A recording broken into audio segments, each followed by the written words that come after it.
the exchange of land for peace.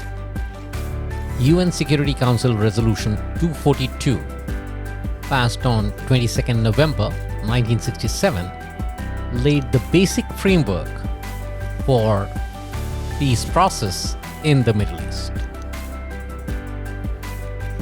Welcome to The Why in History. I am Ajay Kaur, and today we take a look at the history of peace in the Middle East subsequent to the 1967 Six-Day Arab-Israeli War. Israelis supported this UN resolution mainly because it called on the Arab states to accept Israel's right to live in peace within secure and recognized boundaries, free from threats or acts of force. Among the Arab states, Egypt and Jordan were the first to accept it right away. And that was primarily because of the clause calling for Israel to withdraw from the territories occupied in the recent conflict. The PLO, or the Palestine Liberation Organization, rejected it outright because it lacked explicit reference to Palestinians. Though it was never fully implemented, the UN Security Council Resolution 242 became the basis of diplomatic efforts to end the Arab-Israeli conflict to this date. After the 1967 war, Israel fought another war with the Arabs in 1973 called the Yom Kippur War. In 1970, Egypt had a new president, Anwar al-Sadat. And as president, he acquired a troubled economy, and he realized that Egypt could not afford to continue its endless crusade against Israel, so peace was the only path forward to economic recovery and stability. But he also realized that if he was the first to initiate the handshake, Israel would not agree to peace on his terms. So he planned and executed a surprise attack on Israel during the Yom Kippur celebrations, which took Israel by surprise, and for a brief period, the Arab armies had the upper hand. Ultimately, Israel was able to push back the invasion and restore the 1967 status quo. This war was known as the Yom Kippur War, but even though Egypt did not gain anything from the 1967 boundaries, it did boost Anwar Sadat's prestige across the Arab world for having taken Israel by surprise. And with this advantage, Anwar Sadat embarked on what no Arab head of government had done so far. On November 19, 1977, Anwar Sadat touched down at the Ben Gurion Airport in Israel. The leader of the most powerful and populous Arab state had landed in Israel to make peace.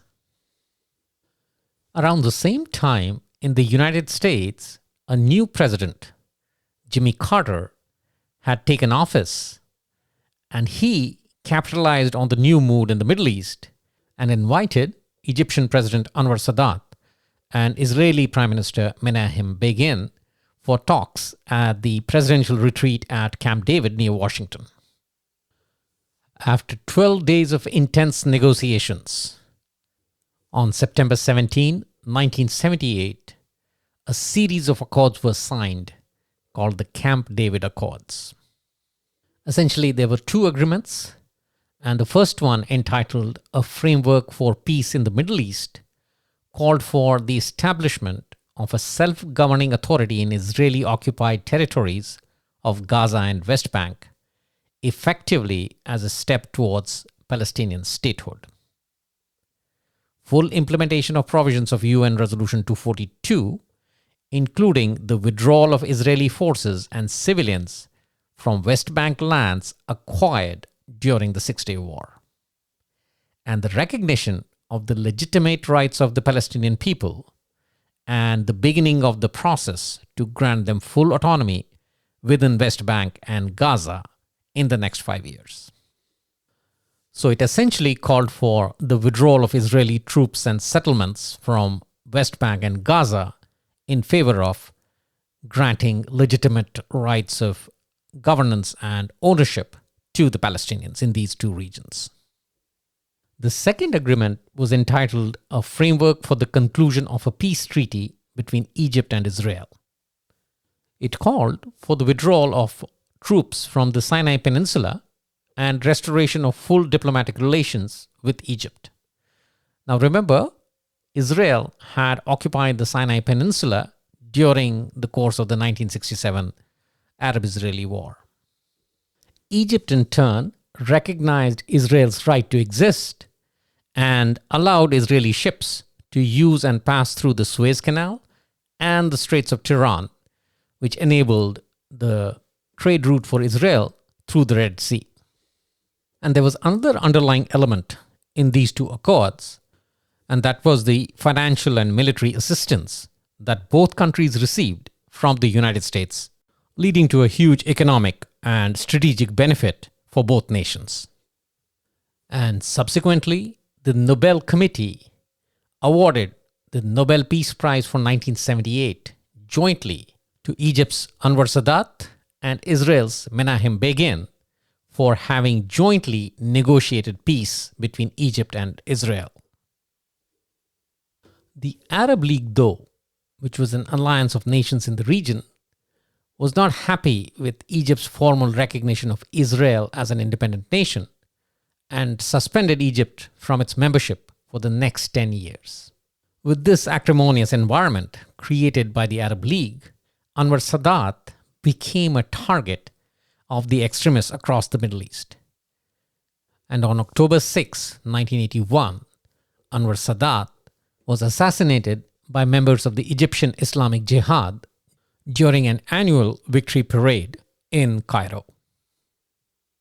The Madrid Conference in 1991 had an expanded participation, and countries like Jordan, Lebanon, and Syria were invited along with Israel and Egypt. During the Camp David negotiations, the Palestinians did not have any representation. So that issue was corrected in the Madrid Conference, but still the Palestinians was not represented by Yasser Arafat, but it was Jordan that was representing the Palestinians. The primary aim of the Madrid Conference was to encourage other Arab nations to sign their own agreements with Israel, just as Egypt had done in 1978.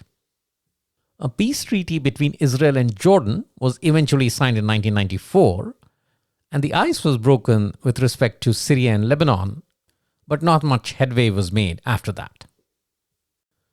However, 2 years later, in 1993, the core missing element in these negotiations was addressed, with Israel formally entering into negotiations with the PLO in Oslo under Norwegian guidance.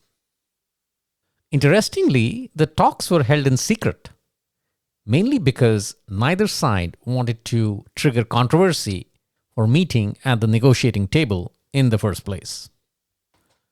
The basic framework behind these negotiations were the Camp David Accords from 1978.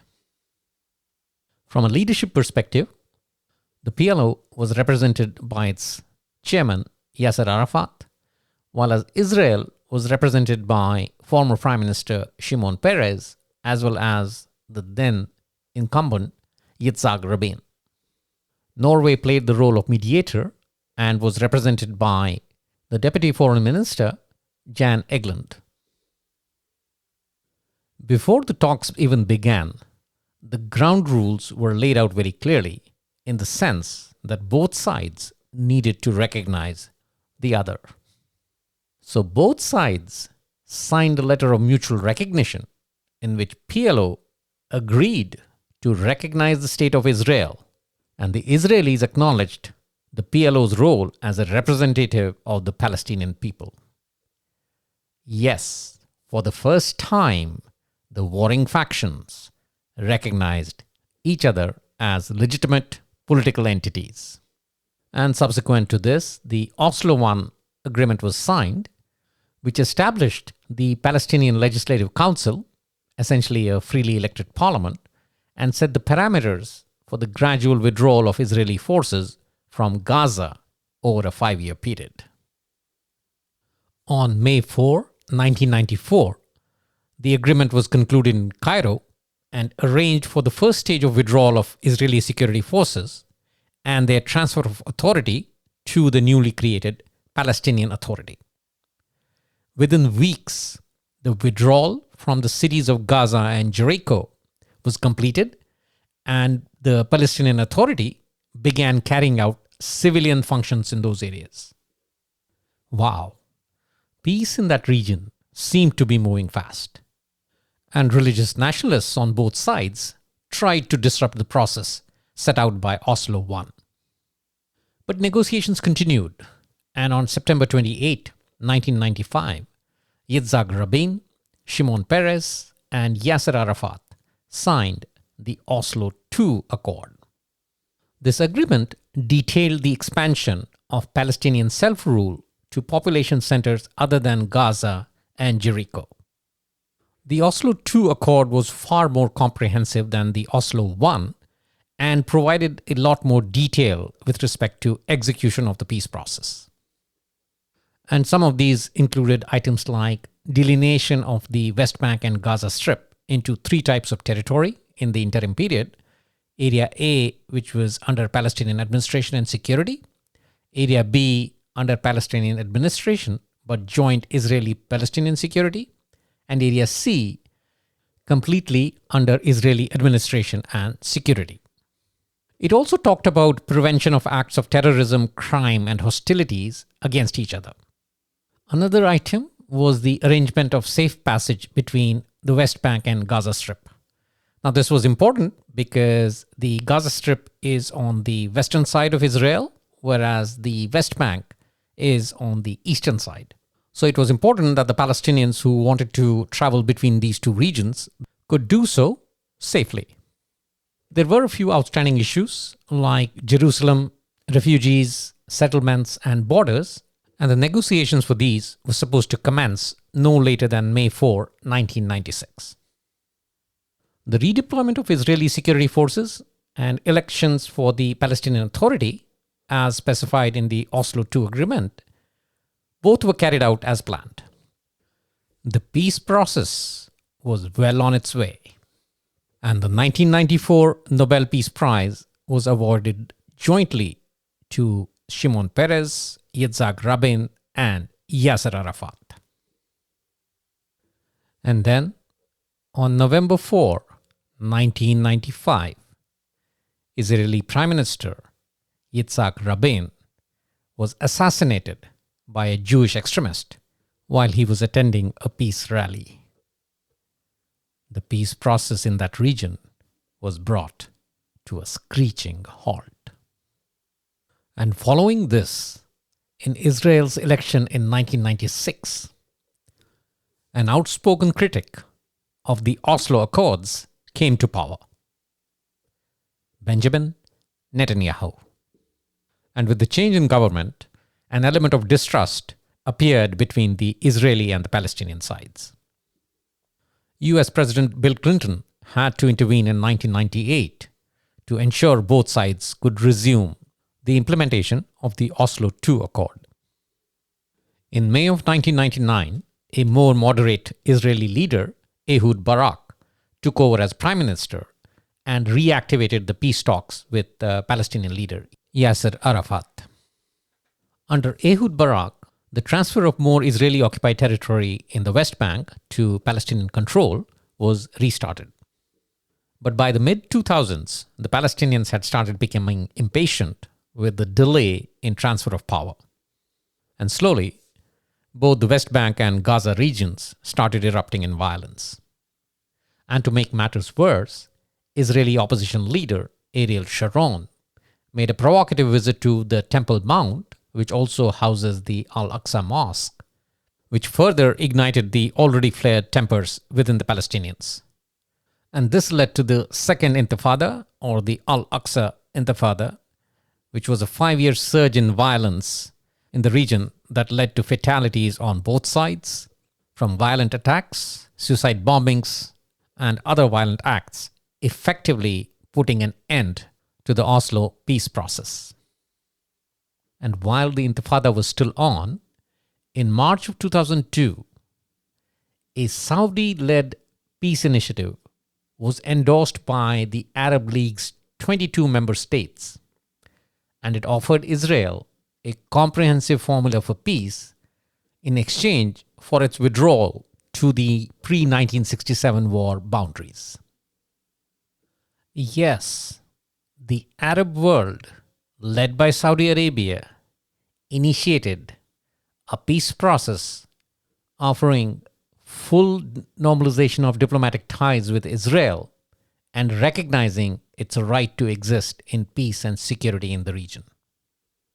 The group recognized and acknowledged that a just and comprehensive peace in the Middle East was the right and strategic option for the Arab countries, and it could be achieved in accordance with international law.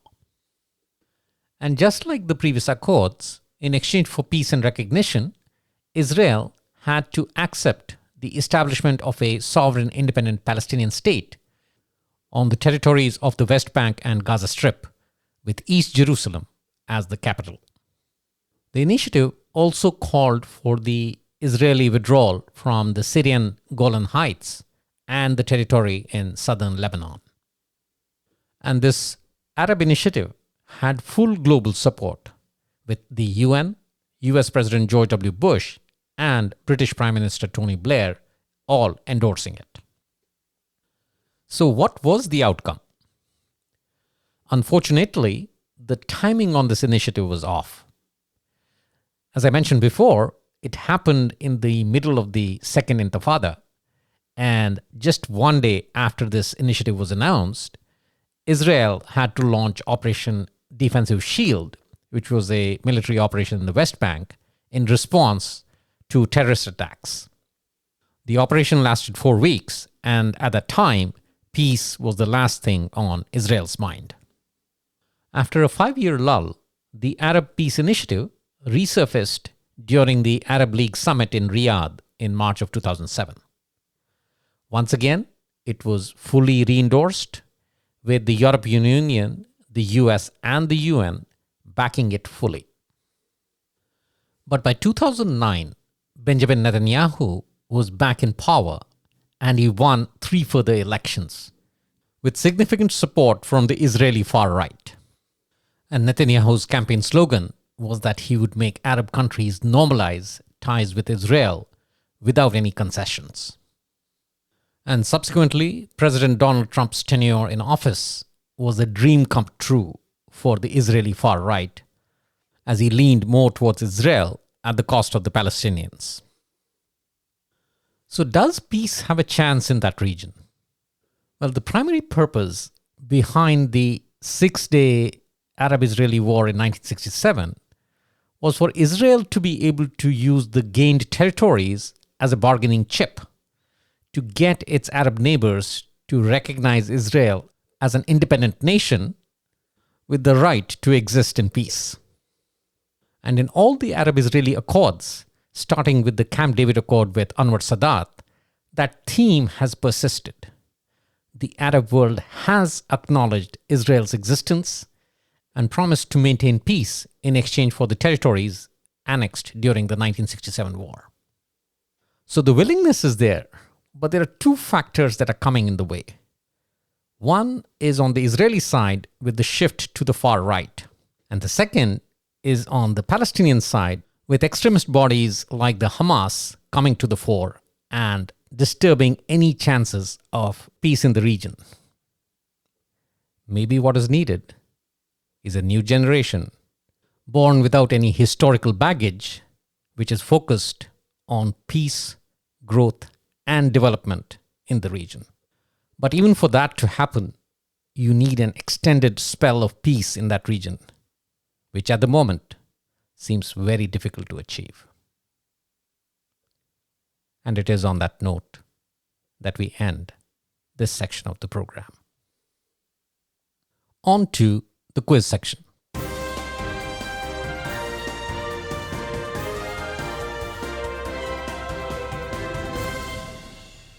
Question from the previous episode. Which European monarch fought on the front lines during World War I? Tsar Nicholas II, who had no military experience or aptitude, took personal command of the world's largest army on the Eastern Front during World War I.